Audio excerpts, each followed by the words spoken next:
how do you see yourself in terms of music, let's say 5 years down the road? 5 years down the road, where I'd like to see my music.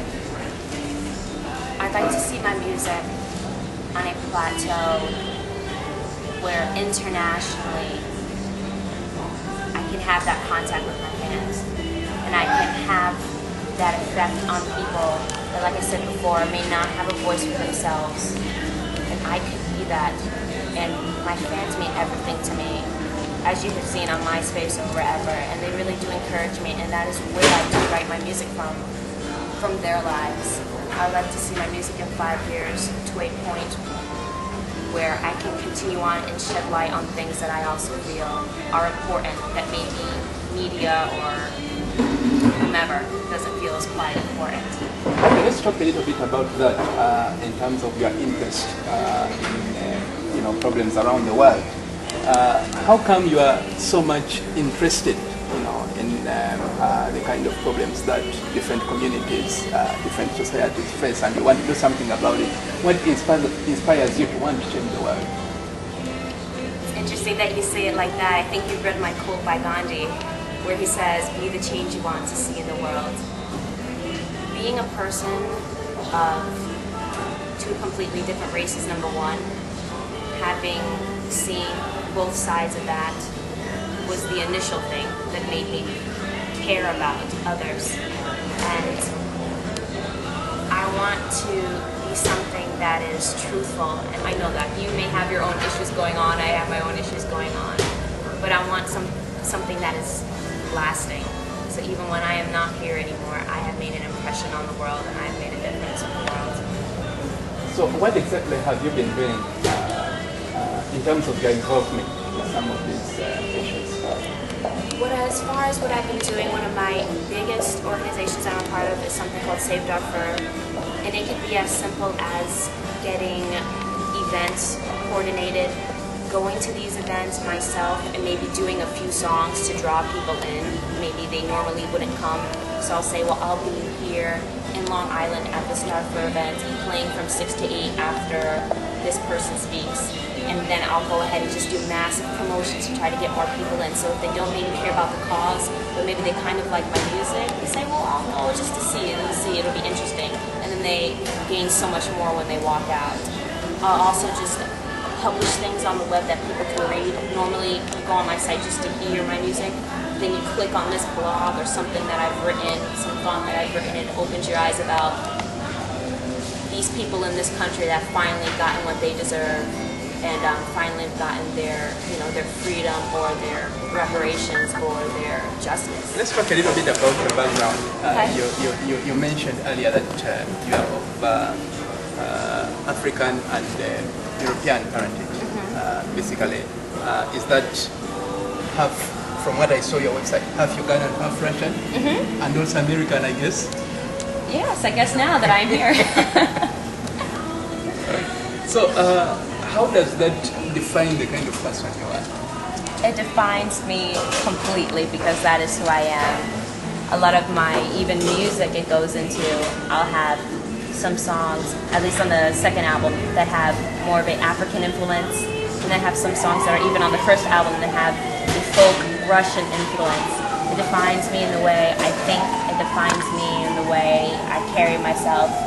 Being someone who is half Russian, being someone who is half Ugandan, and knowing that I am African, knowing that I am part of that lineage from where everything has originated from, gives me that integrity and that self-respect that I'm so honored to carry. I have not been to Uganda. I have been to Kenya. A few years ago, I went and did some missions work there with children. But I've not been to Uganda, and I hope to soon be there. That is my next. That's your next destination? I am not going anywhere before I go to Uganda, and then I'll go to Ethiopia, and Egypt, and Zimbabwe, and everywhere else. To say that this is who I am most or first. I don't side with one or the other. I don't side and say I'm Russia. I don't side and say I'm Uganda. I side with God. I don't side with one or the other, because ultimately we all derive from the same person, the same origin, the same beginning. So siding with one would be an injustice to him. I may have a song like "What Is Your Name" that has a traditional Russian strumming. Then I have a song called "My Beloved" that is based upon what I believe one of the most beautiful stories, and that is of King Solomon and Queen of Sheba. So that also has its African descent. And then I'll have a song, maybe it's jazzy, but then I'll have a song that I've written for the masses, like "Redemption Is Near," that I dedicated for Save Darfur. So it's give and take. It's this balance, and keeping that balance is what is important. That way, I have something for everyone. Okay, now outside music, outside business, managing your company, Right. and outside the social causes, what other things interest you in life? In life, just taking it all in, spending time with my family and those that are close to me. I don't have a lot of family here. It's just my parents, my 2 siblings, and I. So it's 5 of us. Spending time with them, going through my day, making sure I don't waste one moment of it. Writing music actually takes a lot of my time during the day. I like to read a lot. I'll get lost in the bookstore. What kind of books do you read? I read a wide variety of books, whether it be books as far as like business with music, or it'll be books, Gandhi's autobiography I'm reading right now. I'm also starting Tolstoy's The Kingdom of God is Inside of You. It's just a balance of everything that I want to know. I'm also doing Russian studies to learn Cyrillic alphabet. A little bit of everything. I can never find myself reading one book at a time. I usually read 5 or 6 at one moment. You don't listen to radio? Not that much? I don't listen to radio that much, but I do. It'll be talk radio, or it'll be the classical station, jazz station, something like that. Television? I do watch television. I do, not that much. I do like to watch things like Discovery Channel, History Channel, or even home decorating channels. But I think that's because I'm a woman. The kind of things that you do in terms of the kind of music that you do, the kind of books that you read, the kind of shows that you watch, it's not what you would expect a young person like you to be doing. You know, you haven't talked about going to the nightclubs, you haven't talked about, those sort of things. So why do you think, first of all, I don't know if you would agree that probably you don't, in terms of your lifestyle, you are not like the average young American person, and I'm generalizing when I say average. Thank you. So if you would agree with that description, why would you say that is the case? Is it the influence of your parents? Is it, what is it? Initially, it's definitely the influence of my parents. I was raised quite strict. No sleepovers, no going out past this time. Knowing the importance of family and spending time with your family. At the same time, it's something that I choose. I guess the average 21-year-old American doing this or that. Thank you for that. But I also encourage everyone else my age to go ahead and get on with things. Stop putting it off. Not necessarily to grow up, but go ahead and come into your own. Figure that out sooner.